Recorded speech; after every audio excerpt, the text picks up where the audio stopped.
using volatility to your advantage, and I might say either using volatility to your advantage or using volatility and time premium and time decay to your advantage. So it's basically how you might do this. Now, we've all seen many graphs of what an option looks like, but I like this particular one. This is a call, and the strike price is 100, and this is what the total premium would be. This vermilion line here is what the total premium would be if the stock were at different prices. It doesn't matter what the terms are of the option. It might have been a 90-day option. It doesn't matter.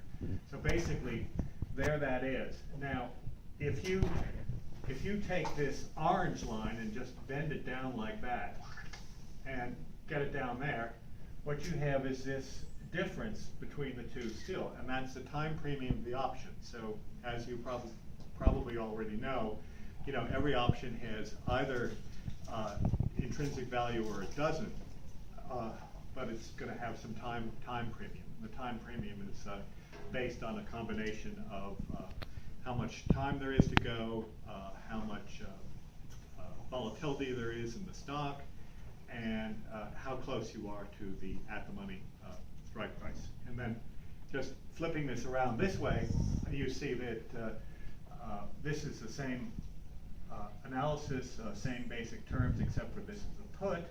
And as you can see, if you similarly take out the tangible value, you get this distribution of time premium.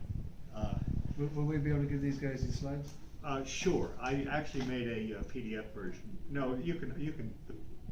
We'll be able to send you the PowerPoint. Yeah, Okay. the PowerPoint slide. Great. So, Thanks. so that's basically, that's kind of what time premium is. And if you look at it, you can see they both have time premium. And also important point is they both have the same time premium, basically the same. In other words, there's some slight exceptions to the rule, but basically a put with the same strike and the same expiration as a call is going to have exactly the same amount of time premium. It doesn't always look that way when you look at the option prices online or something like that, because the actual differences are not necessarily the underlying stock price, but it's a future value of the stock price, which is determined by the stock price, interest, and dividends.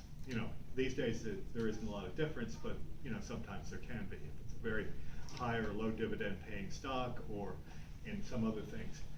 There are other So let's just capture that for a second.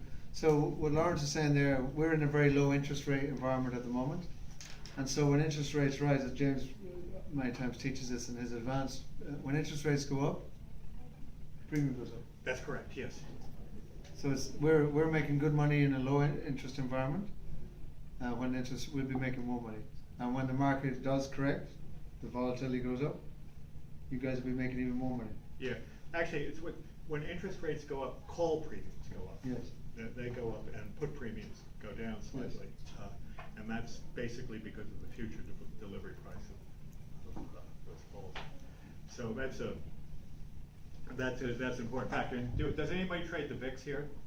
Because that one, the spot VIX is totally irrelevant. You have to know where the futures price of the VIX is, because if you go looking at those prices, it looks like there's no parity at all. Are you talking about interest rates? Is it inflation rates? No, just interest rate. That's just basically, it's the same as the euro-dollar rate or the Fed funds rate.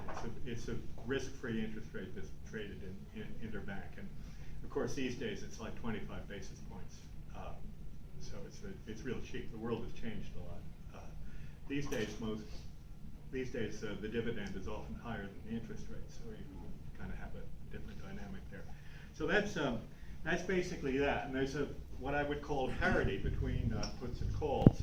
And this is a theory, but it's also a reality. Here we are just looking at the numbers, and as I said, if you imagine that when I did this slide, the interest rate was 6% somewhere. But in this example, if you sort of calculate the future value of the stock price adjusted for the interest and dividend, that works out and you have perfect parity. Anybody know why there is sort of a futures price? It's a very simple concept. Basically, if I'm a partner and I'm writing calls or something like that, I have to cover that with stock. And it's not necessarily stock today, but it's stock to be delivered sometime in the future. So my cost is based on the cost of borrowing the dollars to buy the stock, and I reduce that cost by the dividend.